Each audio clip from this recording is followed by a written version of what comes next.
வணக்கம், welcome to Annie's kitchen. இன்றைக்கி நம்ம ரொம்ப ஹெல்த்தியான ராகி புட்டு எப்படி பண்ணுறதுன்னு பார்க்கலாம்.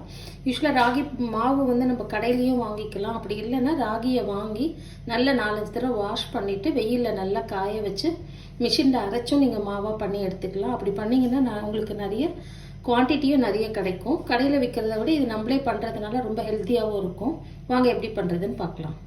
அதுக்கு நம்ம 1 கப் அளவுக்கு ராகி மாவு வீட்டில் அரைச்ச மாவு எடுத்திருக்கேன். 1/2 கப் அளவுக்கு நாட்டு சர்க்கரை எடுத்திருக்கேன். 1/4 கப் அளவுக்கு நல்ல துருவின தேங்காய், 2 பிஞ்ச் அளவுக்கு ஏலக்காய் பொடி, தேவையான அளவுக்கு சால்ட்டு. நம்ம நல்ல வார்ம் வாட்டர் வேண்டாம், நார்மல் வாட்டர் எடுத்திருக்கேன். வாங்க எப்படி பண்ணுறதுன்னு பார்க்கலாம். இப்போ நார்மல் வாட்டரில் 1 பிஞ்ச் அளவுக்கு சால்ட் எடுத்துட்டு நல்லா சால்ட்டு கரையிற அளவுக்கு நல்லா மிக்ஸ் பண்ணிக்கோங்க.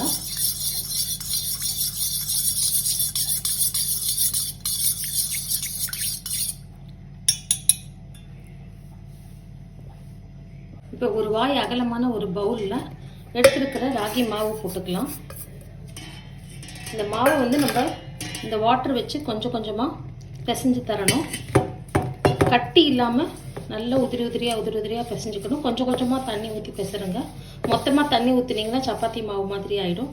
கொஞ்சம் கொஞ்சமாக வாட்டர் ஊற்றிட்டு இது மாதிரி கட்டி இல்லாமல் கையால் இது மாதிரி நசுக்கி பிசைஞ்சு உதிர்த்து விடுங்க. பிசையும் போதே இது மாதிரி உதுத்து பிசைஞ்சிங்கன்னா உங்களுக்கு கட்டி தட்டாமல் இருக்கும். பாருங்கள், இப்படி பிடிச்சோம்னா இப்படி குழக்கட்டை மாதிரி நிற்கணும். இப்படி உதுத்தோம்னா தூளாக நல்லா உதிர்ந்துடணும். அந்த மாதிரி கட்டி இல்லாமல் நல்லா நைஸாக உதிரியாக பண்ணிக்கோங்க. இப்போது பிசைஞ்ச மாவை இது மாதிரி ஒரு ஜல்லடையில் போட்டு நல்லா சலிச்சு எடுத்துக்கலாம். அப்போ அந்த கட்டியாக இருந்ததுன்னா மேலே நின்றுடும். அதையும் நம்ம நல்லா உதிர்த்தோம்னா திருப்பி தூளாயிடும். பாருங்கள், சலிக்க அந்த கட்டிங்கெல்லாம் அப்படியே மேலேயே வந்துட்டுருக்கும். இப்படி கையால் இப்படி நசுக்கி விட்டு சலிச்சு விட்டிங்கன்னா எல்லாமே கீழே நல்லா தூளாக இறங்கிடும்.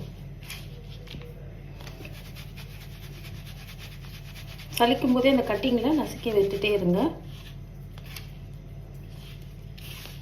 இப்போ கொஞ்சம் கூட கட்டி இல்லாமல் ஃபுல்லாக ஸ்மூத்தாக நைஸ் பவுடராக கீழே ஃபில்ட் ஆகி வந்துடும்.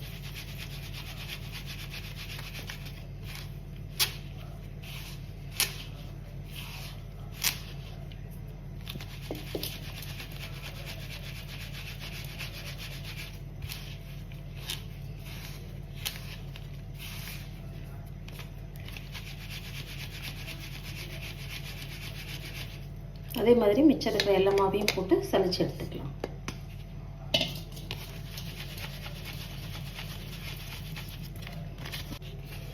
பாருங்க, ஃபுல்லாக சலிச்சு எடுத்துட்டோம்.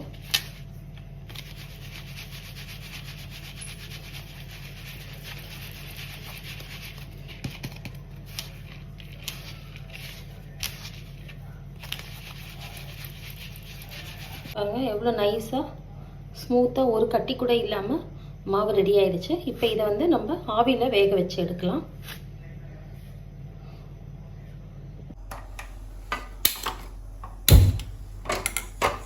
இப்போ ஒரு இட்லி பானை எடுத்துட்டு உள்ளே இருக்கிற தட்டு போட்டுடுங்க.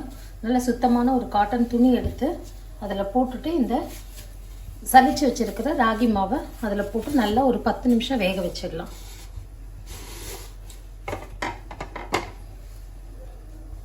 துணியை லைட்டாக ஈரம் பண்ணிக்கோங்க. அப்போ தான் மாவு ஒட்டாமல் எடுக்கிறதுக்கு வரும். நல்லா பரத்திட்டு ஒரு 10லேருந்து 12 நிமிஷம் வரைக்கும் ஹை ஃப்ளேமில் வச்சு நல்லா குக் பண்ணி எடுத்துக்கலாம்.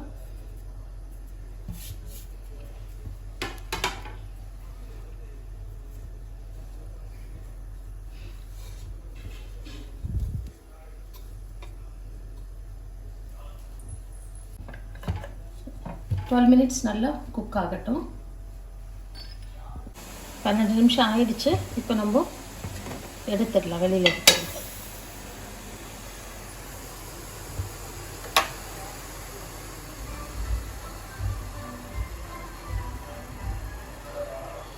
பாருங்கள், நல்ல மனம் நல்ல வாசனையாக இருக்குது. ராகியோட வாசனை நல்லா வெளியில் தெரியுது. மாவு நல்லா இப்போது வெந்துருச்சு. கொஞ்சம் ஆறுனதுக்கப்புறமா பிளேட்டில் மாற்றிக்கலாம். இப்போ இதை இட்லி பாத்திரத்துலேருந்து எடுத்து ஒரு பவுலுக்கு மாற்றிக்கலாம்.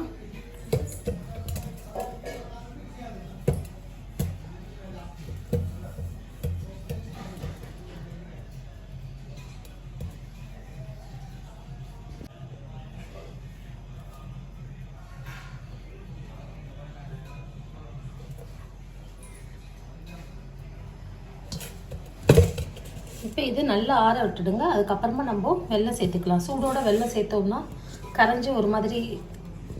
இது பாத்திரத்துக்கு மாற்றினதுக்கப்புறமா 2 பிஞ்ச் அளவுக்கு ஏலக்காய் பொடி, எடுத்து வச்சுருக்கிற நாட்டு சர்க்கரை, 2 ஸ்பூன் நெய் ஊற்றிக்கலாம். உங்களுக்கு நெய் எவ்வளோ வேணுமோ பார்த்து ஊற்றிக்கோங்க. நான் வந்து 2 ஸ்பூன் ஊற்றிருக்கேன். உங்களுக்கு எவ்வளோ வேணுமோ பார்த்துட்டு, குழந்தைக்கு கொடுக்குறதா இருந்ததுன்னா எக்ஸ்ட்ராவாகவே நீங்கள் கொஞ்சம் நெய் சேர்த்துக்கலாம்.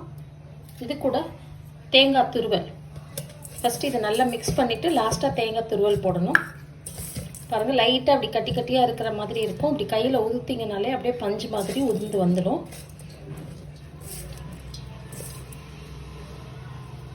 அப்படியே பிசையும் போதே ரொம்ப சாஃப்டாக இருக்குது. இங்கே பாருங்கள், அப்படியே பஞ்சு மாதிரி சாஃப்டாக வந்திருக்கு பாருங்கள்.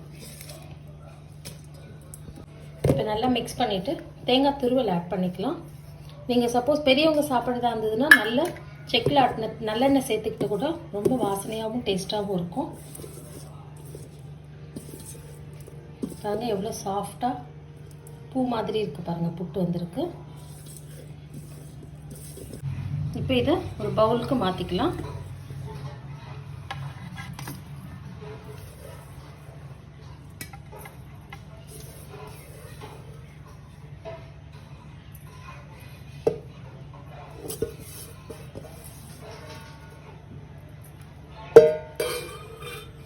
அவ்வளோதாங்க. மேலே லைட்டாக தேங்காய் துருவி பரமாற வேண்டியது தான். ரொம்ப டேஸ்ட்டாக இருக்கும். ட்ரை பண்ணி பாருங்கள். இந்த வீடியோ பிடிச்சிருந்தா லைக் பண்ணுங்கள், ஷேர் பண்ணுங்கள், கமெண்ட் பண்ணுங்கள், சப்ஸ்கிரைப் பண்ணிவிட்டு பெல் பட்டனே அழுத்திக்கோங்க. நெக்ஸ்ட் இன்னொரு வீடியோவில் பார்க்கலாம். தேங்க்யூ, பாய்.